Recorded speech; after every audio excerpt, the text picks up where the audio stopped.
Bakery ஸ்டைல்ல ஒரு honey cake எப்படி சேர்த்துன்னு பார்க்கலாம். இந்த ஹனி கேக் குடிக்காதவங்க யாரும் இருக்க முடியாது. அதுக்கு நான் வந்து 250 ml கப்ல ஒரு கப் தயிர் எடுத்திருக்கேன். அதே 250 ml கப்ல ஒரு கப் சுகர் எடுத்து பவுடர் பண்ணி வச்சிருக்கேன். அதையும் சேர்த்துப்போம். 125 ml ஆயில் எடுத்திருக்கேன். இது ரீஃபண்ட் ஆயில் தான். இப்ப நல்லா பீட் பண்ணிக்கலாம். 250 ml கப்ல 2 கப் மைதா எடுத்துக்கேன். அதுல கொஞ்சம் கொஞ்சமா சேர்த்து பீட் பண்ணிக்கலாம். நல்லா கட்டிகள் இல்லாம பீட் பண்ணிக்கலாம். இப்ப இதுல கொஞ்சமா உப்பு சேர்த்துக்கலாம். 1/2 ஸ்பூன் அளவுக்கு பேக்கிங் பவுடர் எடுத்துக்கிறேன். இப்போ 200 ml பால் எடுத்துக்கிறேன். இதை நல்லா பீட் பண்ணிக்கலாம். இப்ப நல்லா பீட் பண்ணியாச்சு. இப்ப இந்த பதத்துக்கு மாவு இருக்கணும். இப்ப ரெடி பண்ண பேட்டரை இதுல சேர்த்துக்கலாம். இப்ப இது மாதிரி யூஸ் ஆகாத கடாய் இருந்ததுன்னா அதுல ஒரு ஸ்டாண்ட் வச்சுட்டு அதை ஒரு 5 நிமிஷம் வரைக்கும் ஃப்ரீ ஹீட் பண்ணிடலாம். இப்ப நம்ம ரெடி பண்ண பேட்டரை இதுல வச்சிடலாம்.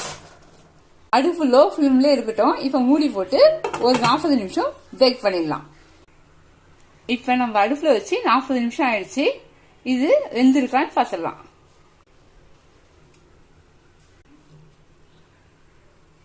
நம்ம கேக் நல்லா பேக் ஆயிருக்கு.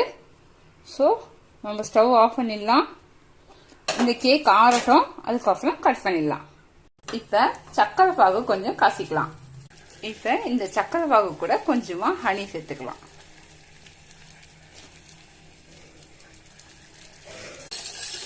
நல்லா கலந்து வச்சுக்கலாம்.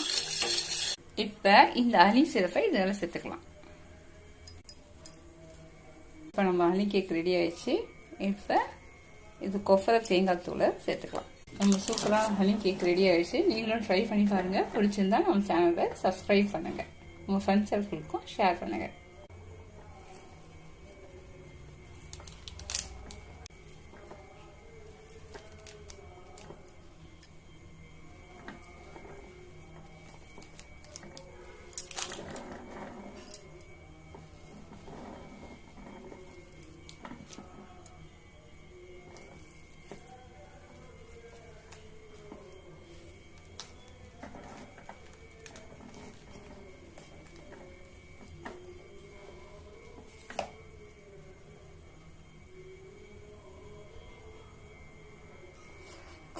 நம்ம எம்மியான கேக் ரெடி ஆகும்.